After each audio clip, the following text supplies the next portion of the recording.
Hello and welcome back. I'm Mr. Jacobson, and this is the channel where I spend far too much money on watches so you might not have to. Or, this is the channel where you can see some photography and videography of your watch that you've bought just before it arrives on your doorstep. Today we have a very interesting watch on offer, the Ciga Design Z Series. This is a Chinese designed watch that won the German Design Awards. Oh, come on. That is not a real... No, it is a real thing. Huh. But I mean, they didn't win... No, they did actually win it. Well, I'm embarrassed enough. That's all for this week, folks. Take care. The Ciga Design Z Series comes with an outer cardboard box. Simple, yes, but it is what is inside that is of interest.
The inner box is, quite frankly, amazing.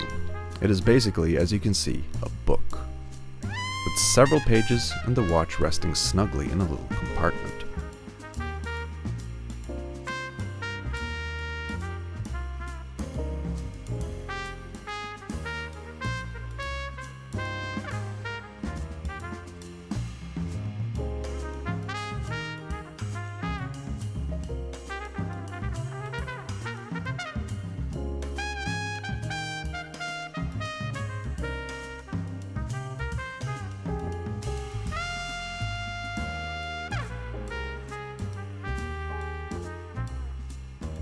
You also have the two silicone straps that you apply yourself using the very simple quick swap function. This is one of the best presentations I've seen, save for the Zelos, of course. The specs are as follows: 41 x 48 mm dimension with a 12.3 mm thickness. You get sapphire crystal, 1.2 mm of it. A stainless steel case with the watch weighing in at about 90 grams. It is powered by Seagull's top-tier movement, the ST2553JK automatic, with 25 joules, 40-hour power reserve, and a beat rate of 21,600. It is water resistant to 30 meters, so take it out in the rain, why don't you? Have some fun. Just don't scramble your brains underwater. This is a full skeleton watch, and I can stare at this thing all day. Yes, it brings to mind the Richard Mille. Everything looks very similar indeed, the hands, the brushed case. However, this is a very slim watch, and a bit more practical. The sides of the case are slightly hollowed out slits, adding to a very bold design. It is also much less expensive at about $220 US. So if you have a Richard Mille, then lock it up in some military bunker and wear this, so you can regale your audience at cocktail parties about how you actually own both. There is something truly mesmerizing about the skeleton design. Sure, the legibility isn't the best, but I don't really care. The hands look great, the case is very nicely brushed, and the strap is incredibly comfortable. There is no angle where the watch doesn't look good, and to look at the movement inside ticking and spinning away, yes, it will make your workday a lot more interesting. The sides of the case look great too, with the logo down one side and the crown down the other. It's not a screw down either, so that ticks my happy box. There is also no date function, another massive plus in my book. This is simply a very sporty, very vehicular watch. Bring it to mind an engine bay. And here it is on my 19cm, 7.48 inch or 0.000944 furlong wrist. It works great with a shirt, a suit, or anything else for that matter. Dress it up, dress it down, it won't care.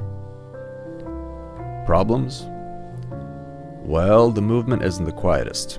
And when I say that, I mean that there is quite a bit of rattling and scraping from it. It doesn't bother me, but I know it does annoy some people. The silicone strap attracts a lot of dust and other particles, making it difficult to keep clean. And I chose the black one, so yeah. And, well, the price is perhaps just about what you would want to pay for it. It's a good deal, sure, but getting a second-hand one would of course be better.